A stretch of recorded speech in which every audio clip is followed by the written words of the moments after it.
Hello Flickering Myth family and welcome to our channel. My name is EJ and in this video we are going to be talking about one of the most explosive, wild, I don't even know how to begin to describe this movie. We are talking about Emilia Perez.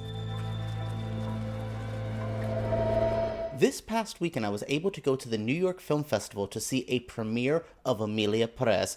I was so intrigued by this movie, though I will say I walked into this with very little knowledge because I wanted to. I'm one of those people who believe trailers give too much away. Even synopsises can be, this day and age, what are we doing? Why are we explaining every little bit of the movie? But after seeing this movie, you could break down scene for scene what happens, and it still wouldn't make sense. It still wouldn't be able to process like it would seeing this movie unfold. I have never seen a movie quite like this. This is a true one-of-a-kind thriller. It's just so different, but it feels familiar. I at times I felt comfortable. It felt like the filmmaker Jacques Audiard just knew who I was, what I wanted to see. Did I want a cartel-themed musical following a trans woman figuring out herself while also trying to figure out what to do in this new position she has?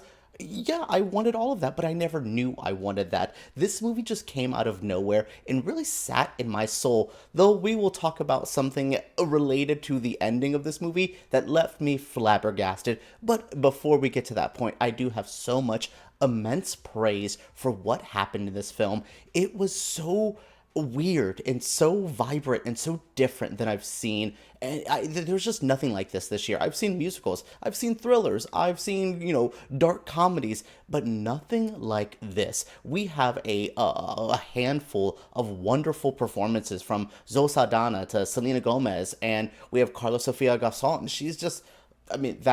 She's a revelation. She is a true star made right. Like, this was her moment with this film. But overall, I love all the performances. I love the story. There is just something about this movie that really sucks you in. Once you see it, it would be one of those movies that, you think about constantly. You're going, being like, what was that? What did that scene mean? Or, wow, that scene really personally affected me. There's a lot of scenes here that I was just like, oh, that's cool. And then, 2 minutes in, I'm like, okay, I'm starting to get a little emotional about this. It was just such a movie that I was happy to see, but I'm also I cannot believe I have only been able to see this for the first time one time. I want to be able to have that feeling every time I see Emilia Perez, which I don't know. Maybe the second time I see it, maybe it is just as wild and explosive and as fresh. Oh, it's so fresh. Something about French filmmaking that always feels on the cutting edge of things. This goes down to, Jean-Luc Godard, creating that new wave cinema. We go down to French new wave extremity, which is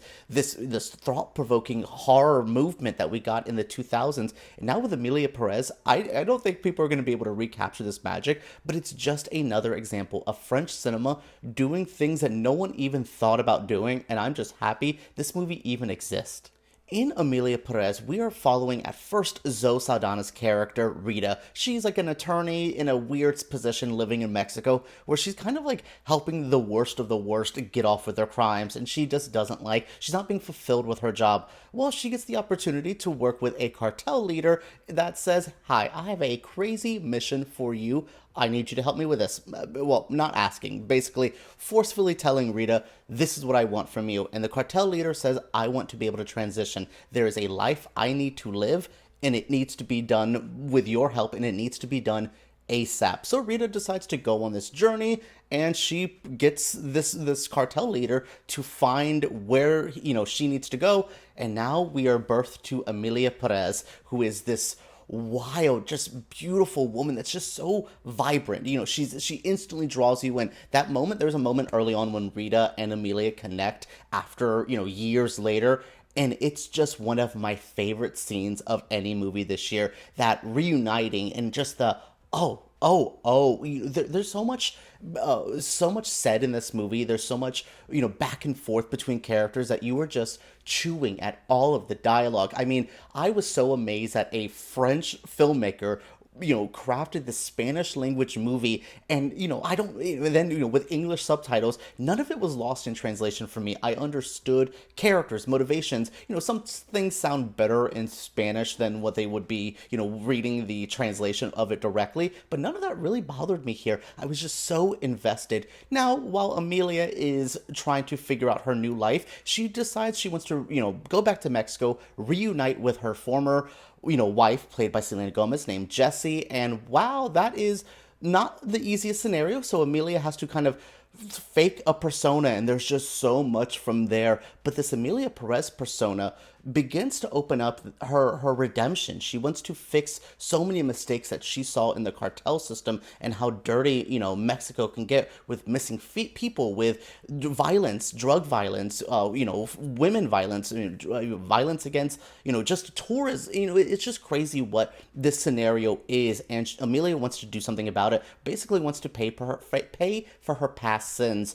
But is it ever that easy to get away? And that's all I want to tell you story-wise. Like, is it ever that easy to escape your past? Even if you are living a life that you believe is authentic, you still got to pay for the sins of the past life. And that's what this whole film is about. But my goodness, these characters, these moments, it's so different. I've never seen a movie like this by plot-wise, but I've never seen it by tone. This is a musical. There is full-on music numbers. There's one where we're like seeing all the criminal people, Zoe, we'll talk about the actresses in a moment, but my goodness, that's one of my favorite things. So it has the musical element. It's also darkly funny, but then the third act of this movie becomes one of the most intense thrillers I've ever seen, and I'm on the edge of my seat, getting angry at things that happen. Again, we will talk about that in a moment as well, but wow, this movie is just so unique, so one of a kind, and like I said earlier, I'm happy it exists, and I'm happy that they all were able to achieve this wild script and make it feel so alive, make it feel so new and so needed. One thing I have to mention is our three lead actresses. They all won at the Cannes Film Festival for Best Actress, and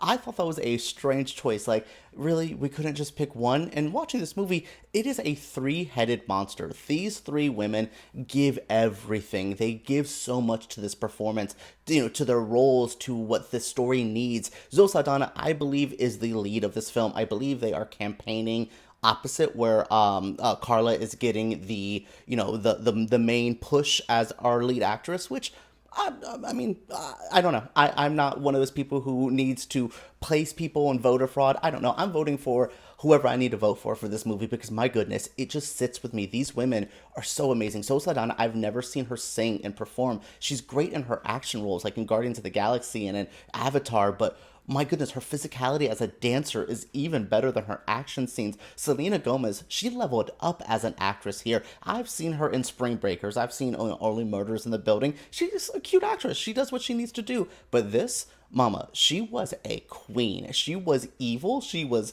funny. She was so much in this movie. But again, this is truly about Emilia Perez and Karla Sofía.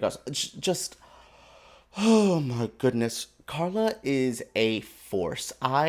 So this weekend I was able to do a couple events and was able to see her in person. I was able to see another major star in person throughout this weekend, and it felt like the star was established name, and then Karla, who's just kind of breaking in this new way. They felt the same. It's like truly stars are stars, and Karla is the reason to see this movie. Lastly, though, before we leave, I'm going to have to give a slight warning to the ending of this movie. I will not spoil Emilia Perez. You deserve to see it as I saw it. But wow, I have never been so jaw-dropped by an ending since Promising Young Woman. That's not to compare them. The endings are very different. It's not like the same thing happens. But I was so almost angry at the end of that movie. So Promising Young Woman sent me for a ride, and I sat there fuming. Almost the same feeling happened here. The credits started to roll, and I'm like, do I hate this movie? Do I love this movie? What does this mean? How do I feel? And I had to think about this movie. I can sit and do a Letterboxd review for a movie right when the credits are going, because I'm processing my thoughts throughout it. This movie, I was processing my thoughts and the ending happened, and I was punched in the face. And I'm like, I cannot believe this happened. I can't believe this is what the choices are. There's so much insanity, but it all works. Sitting on it, thinking about it, and that's what I really want to praise here, is an ending that left me feeling something. So many movies this year. I've seen great movies that I liked, I loved. Oh my God, I'm going to remember forever, or I absolutely hated. But no movie has made me feel like Emilia Perez has. I felt every emotion. I went through like the stages of grief. I went through like stages of recovery. Like truly, 12 step, Emilia Perez gave me 15 steps of how to live my life. Wow, this movie, so I want to compliment the ending for frustrating me, for making me think, for making me have to go in within myself, think about good people, bad people, think about actions, think about our future. There's just so much here to process, and I did not believe this movie would affect me as much as it did, but wow, Emilia Perez sits in your soul. Alright everyone, that is it for my review of Emilia Perez. It's coming to Netflix very, very soon. Keep an eye out for this. This is the Academy Awards French language pick for the year. And if I had to pick one international movie that I've seen this year, Emilia Perez is that one for me. It just appeals to my sensibilities as a film lover, as a moviegoer, as a queer person, as a fan of cartel movies, as a fan of musicals, as a fan of thrillers. There's just so many little points that this movie just hit off, and it's an undescribable, one-of-a-kind feeling, and I absolutely am happy I was able to see it. What did you guys think of my review? If you've seen Emilia Perez, what did you think of the film? Share your thoughts down in the comments below. Give me a thumbs up if you did enjoy, and make sure you guys tune into Flickering Myth for more videos just like this.